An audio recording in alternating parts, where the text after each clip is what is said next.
पग पग पर फिसलन और कोई सहयोगी नहीं। बस ये स्थिति संभालनी हर साधक के जीवन में आती है जो सच्चाई से भगवत मार्ग में चलता है। आप सच्ची मानिए, यदि आप थोड़ा भी संसार का स्वाद लेते हुए चलेंगे तो आपको यह अनुभव नहीं होगी कठिनाई। इसलिए कोई बिरला कदम आगे बढ़ा पाता है, नहीं तो घबराता है, डरता है, मन उसको भयभीत करता है, क्योंकि निर्विषय मार्ग पर चलने के लिए उसकी हिम्मत नहीं रह जाती। वो आत्मबलहीन हो जाता है। विषय सेवन करते करते हर इंद्री ऐसा अनुभव कराने लगती कि मैं इस भोग के बिना नहीं जी सकता, मैं इस वस्तु के बिना नहीं जी सकता, मैं इस व्यक्ति के बिना नहीं जी सकता। नहीं नहीं, ये भ्रम है, ये बहुत बड़ी चूक है। फिसलना मत, घबराना मत। कापुरुष का मतलब होता है कायर पुरुष। कायर मत बनना। तुम्हारे जीवन में कठिनताएं आएंगी, आपको लड़ना है इनसे। लड़ना क्या, आप प्रियाजू के हैं, ये ठसक रखेंगे, डर के भाग जाएंगे। कभी कभी ये अति भीषण बन तन मन पर है छा जाती, ऐसी वासना छा जाती, कुछ सुनाई नहीं देता। बस जो वासना की प्रेरणा है बस वही करना है। अब उपासक घबरा जाता है। अच्छा, जो बड़े महापुरुष हैं, अब उनके लिए दूसरा कोई बचा नहीं जिससे वो करुणा करें। बात समझो। सब में वो अपने आराध्य देव को देख करके शांत हो चुके हैं। जो साधक है उसे समय नहीं है कि सहयोग करे, क्योंकि वो अपने लक्ष्य में दृढ़ है। तो सच्ची मानो, आपका विश्वास और आपकी श्रद्धा ही केवल आपका साथ देगी। इस मार्ग में कोई तुम्हारा साथ देने वाला नहीं, साथी नहीं है। और जो साथी बना के चला वो गिरा, ये भी बात समझ लेना। चल चला चल राह में अनुभूतियों का ले सहारा। अगर तुम अपनी अनुभूतियों को अपने साथ रखोगे कि पग पग पर मेरे कृपालु आराध्य देव ने कैसे मुझे संभाला है, फिर कोई तुम्हें जरूरत नहीं किसी के सहयोग की। तुम्हारी अनुभूतियां ही तुम्हें आगे बढ़ा देंगी। चल चला चल राह में अनुभूतियों का ले सहारा, कौन तेरा साथ देगा, व्यर्थ में किसको पुकारा। इस मार्ग का साथी केवल हरि का भरोसा, हरि का बल है। जो निराश होकर के रोने लगता है, ये भेड़िए की तरह है और बालक के ऊपर ही इनका प्रहार होता है। वयोवृद्ध या ज्ञान वृद्ध के ऊपर भेड़िए का प्रहार नहीं होता। ये काम क्रोधादि उन्हीं के ऊपर ज्यादा प्रहार करते हैं जिनको रोना धोना पसंद है। किस बात के लिए, मुझे ये चाहिए, मुझे ऐसा, मुझे रहा नहीं जा रहा, मुझे सहा नहीं जा रहा, मेरे से भजन नहीं हो रहा, मेरा मन नहीं। तुम मन हो, तुम तन हो, तुम भोगों के अभाव से ग्रस्त हो। नहीं नहीं, भूल मत करो। जो निराश होकर रोने लगता है उस पर ये विकार हावी हो जाते हैं। इसीलिए समझाते हैं, अपनी बात किसी से कहो मत, क्योंकि नासते विद्यते भावो ना भाव विद्यते। इनकी सत्ता ही नहीं काम क्रोध लोभ की। जब आप इनकी सत्ता देते हैं, स्वीकार करते हैं, तो ये आपके ऊपर हावी होते हैं। सच्ची अगर सत्ता ना दे तो इस समय नहीं दे रहे, सत्ता कौन सा विकार आपके ऊपर चढ़ा हुआ है। अभी आप उनका चिंतन करें, उनकी सत्ता दे तो अभी जिस विकार का चिंतन करेंगे उसी विकार से ग्रसित हो जाएंगे। जो कमजोर अपने को महसूस करता है, देखो दैन्यता भगवत मार्ग की वो अलग बात है, लेकिन विकारों के लिए कमजोर होना ये भगवत मार्ग के पथिक का लक्षण नहीं है। सहना ही तो है ना, भोगने के बाद तो और डबल सहना होता है। तृष्णा होती और कामना होती, दोनों। जब तक भोगा नहीं तो केवल कामना थी, और जब भोग लिया तो उसकी तृष्णा भी साथ है, तो जलना तो पड़ेगा। तो ऐसे जो भयावह दृश्य उपस्थित कर रहा है मन विकारों को लेकर के, उपासक को कभी नहीं कमजोर पड़ना है। अपने मन की बात किसी साधक से भी नहीं कहनी कि मेरे अंदर काम आ रहा है, मेरे अंदर ये विकार। बिल्कुल उनकी सत्ता नहीं देनी। तुम्हें परेशान नहीं होना, तुम्हें दुखी नहीं होना, तुम्हें रोना धोना नहीं है। अब सहा नहीं, मार देंगे, पक्का मार देंगे, भागना पड़ेगा। ये वीरों का मार्ग है। हो भयभीत छोड़कर साहस, जो कापुरुष भाग जाता। कापुरुष कहते हैं कायर पुरुष को। इस मार्ग से अब हम नहीं, अब हम भोगों के लिए जा रहे हैं, तो जाओ। क्या आगे लिख रहे, भाग न पाता, गिर पड़ता हो, बुरी तरह कुचला जाता। ये विकार उसका नाश कर देते, फिर रास्ता नहीं रह जाता। जो चढ़ाई का भगवत मार्ग का बहुत बहुत बहुत भयभीत करने वाली ये बात है। अगर भगवद आश्रय छोड़कर भोगों में आप चले गए तो देखो, धाम छूटा, प्रिया जो छूटी, नाम छूटा। ऐसे तो जप नहीं पा रहे हो, अपराध करके जप पाओगे? अपराध का सीधा प्रभाव होता है भजन ना होने देना। जैसे कोई सोचे कि हम मनमानी आचरण करेंगे, गुरु आज्ञा उल्लंघन, शास्त्र विरुद्ध, और फिर मंत्र जप लेंगे, भजन कर लेंगे। बिल्कुल नहीं। एक बार भी निज मंत्र स्मरण नहीं कर सकते, एक बार भी आप भगवत स्मरण करने का अधिकार नहीं रख सकते। पापवंत कर सहज स्वभाव, भजन मोर ते भाव न काऊ, जो पे दुष्ट हृदय सोई होई, मोरे सन्मुख आओ की सोई। लड़ना है, बड़ो ही कठिन है भजन ढिग ढरिबो।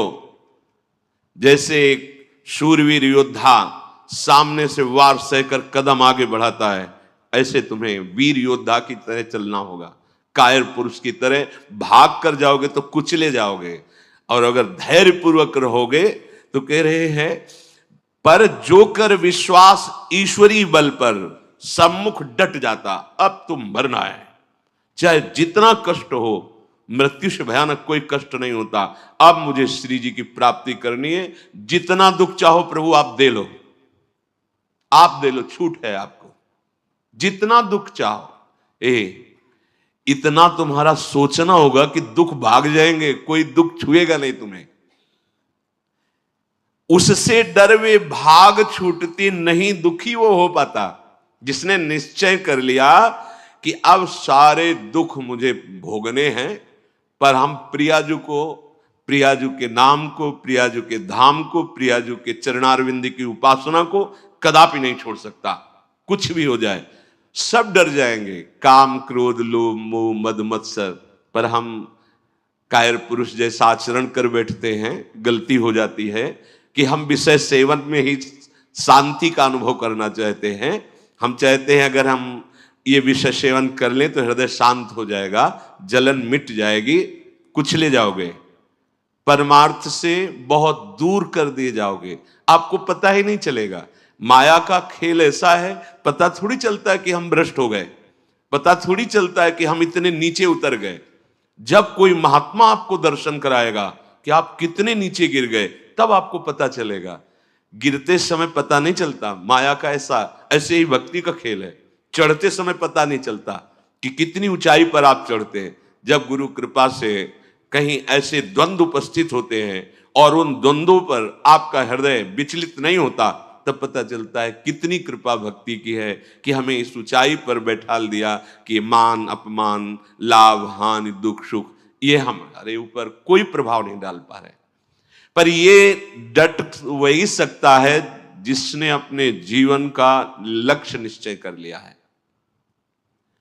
श्रीपाद कह रहे, राधा दास्य मुझे श्री जी चाहिए।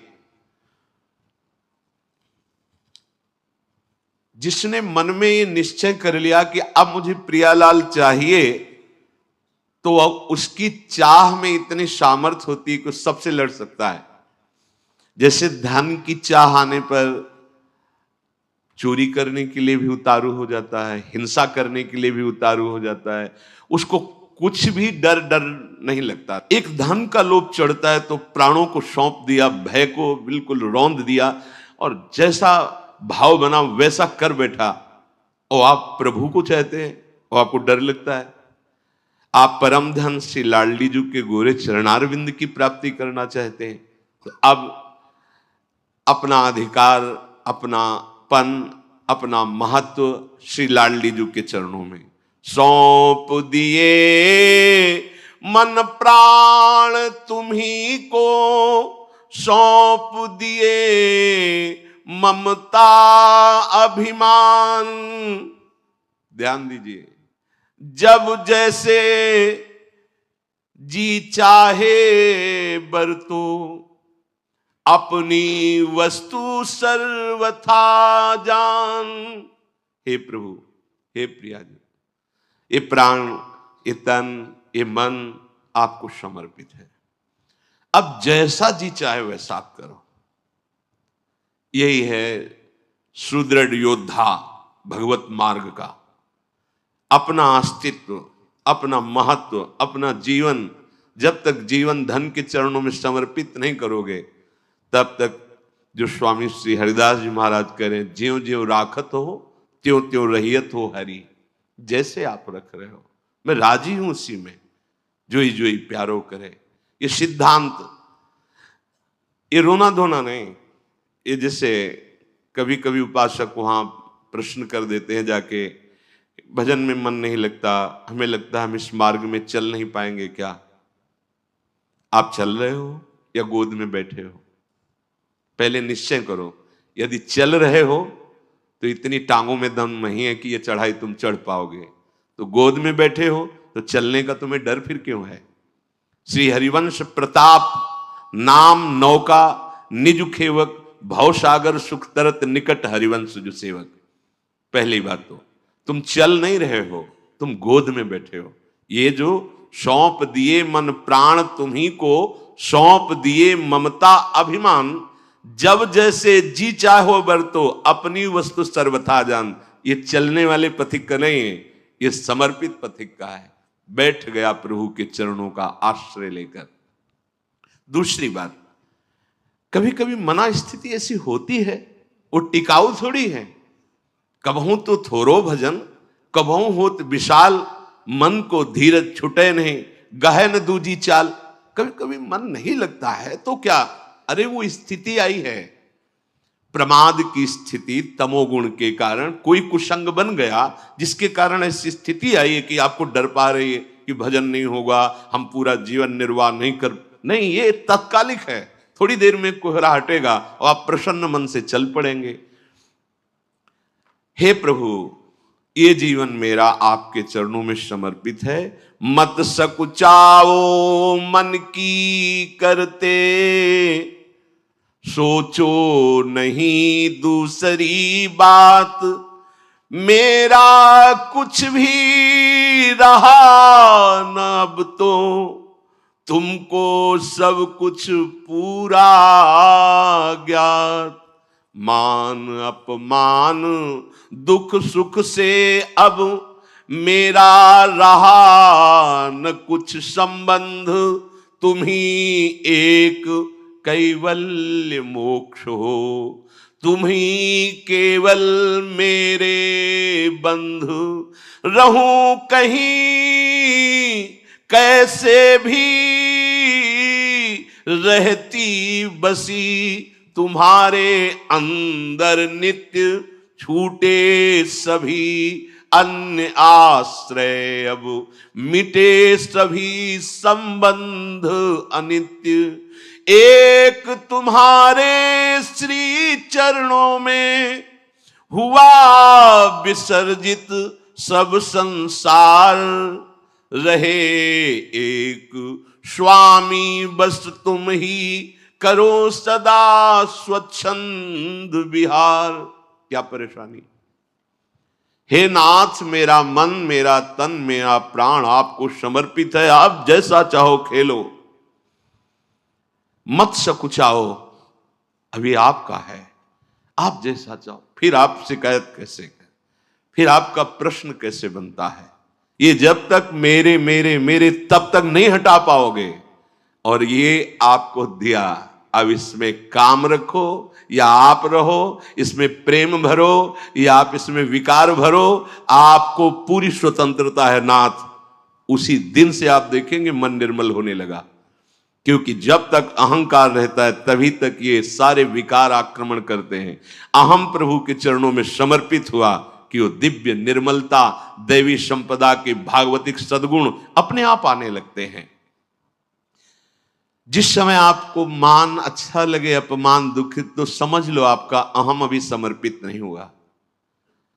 उपासक का जब अहम समर्पित हो जाता है तो मान अपमान सुख दुख से अब मेरा रहा न कुछ संबंध, तुम ही मेरे कैवल्य परम पद हो, और बंधन है तो सिर्फ आपका ही बंधन है।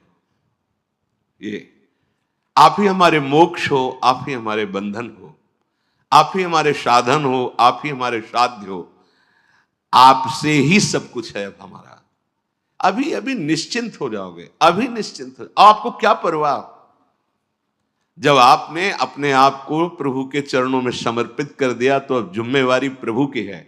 पर आप समर्पित वाणी से केवल कह रहे हैं, अभी अहम है, आपको पता लग रहा है कि भगवान पता नहीं संभालें कि न संभालें, गति बनेगी कि नहीं बनेगी, पता नहीं लाभ मिलेगा कि नहीं।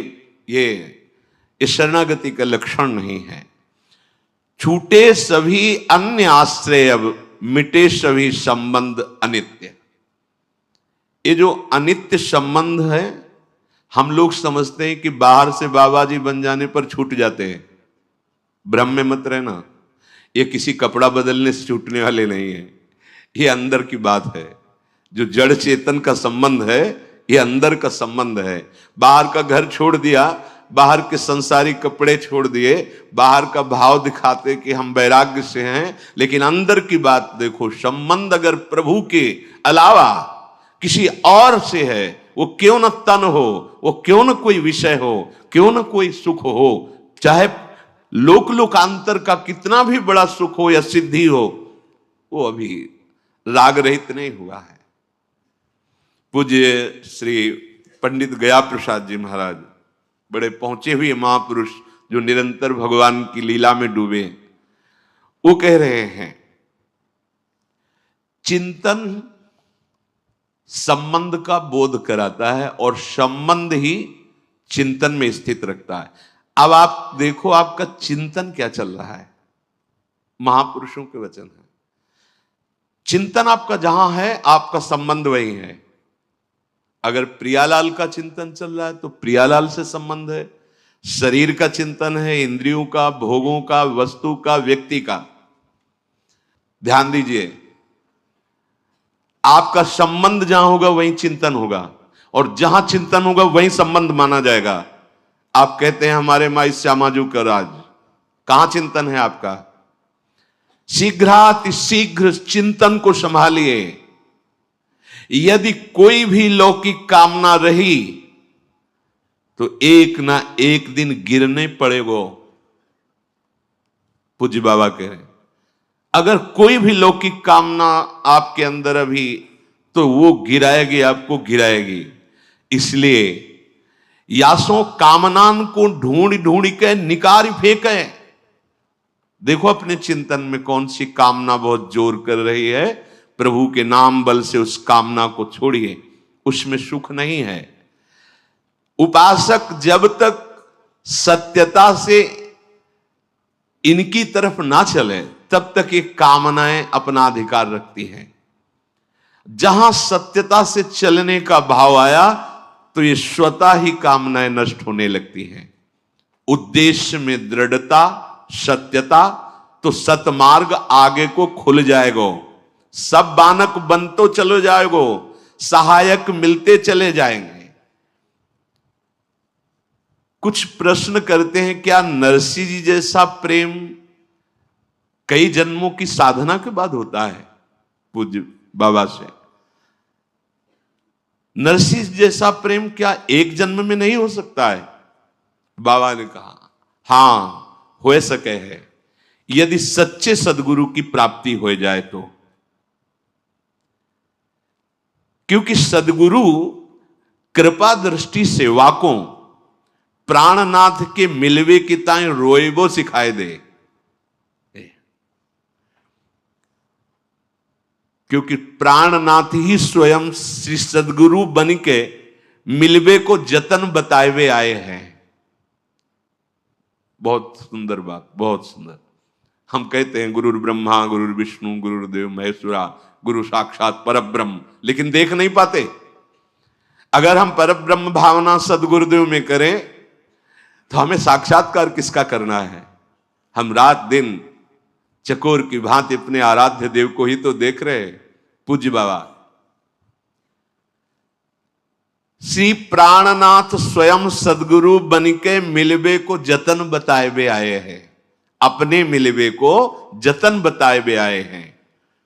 देखो प्रिया प्रीतम, इस संसार की वस्तु की तरह कोई चमत्कार कि भाई ऐसे किया प्रिया प्रीतम, ऐसो ना है।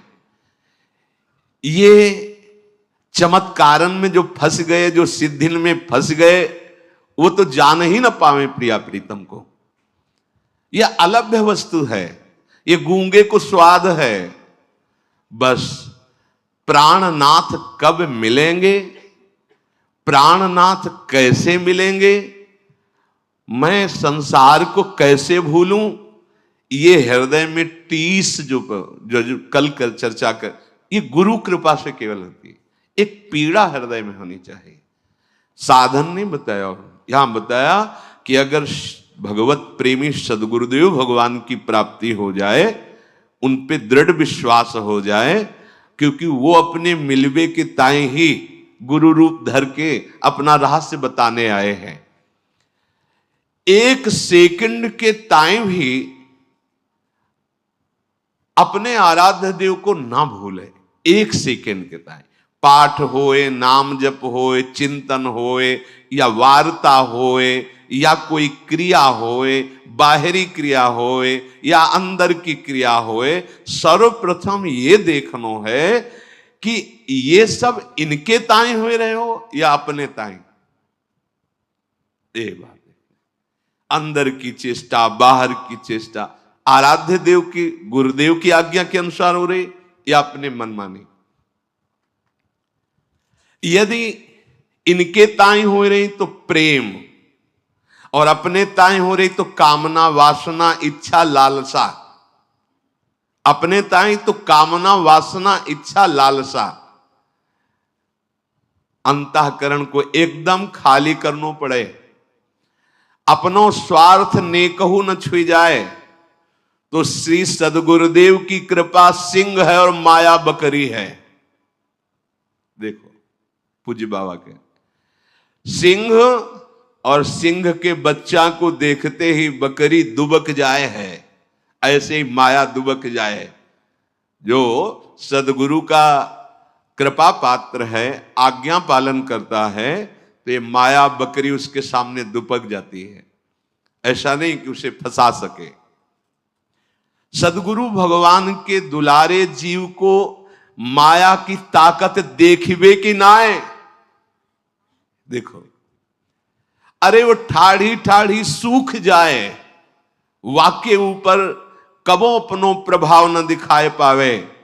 यह पथ तो श्री सदगुरुदेव भगवान के हाथ बिकायबे पे प्राप्त होता है। साधक अपने मन सो ऊंचो कितनो साधन करे, कितनो ऊंची स्थिति प्राप्त करवे को प्रयत्न कर ले, किंतु अंत में वाको गिरनो पड़ेगो। सदगुरु कृपा। साधक को बार बार यही प्रार्थना करनी चाहिए प्रभु से कि सदगुरु के सम्मुख रहूं। तभी सेवक जी ने महाराज जो यहां पूज्य बाबा कह रहे कि गुरु सेवा तज करे जबानी, यह अधर्म यह सबहानि, कानी न रसिकन में रहे।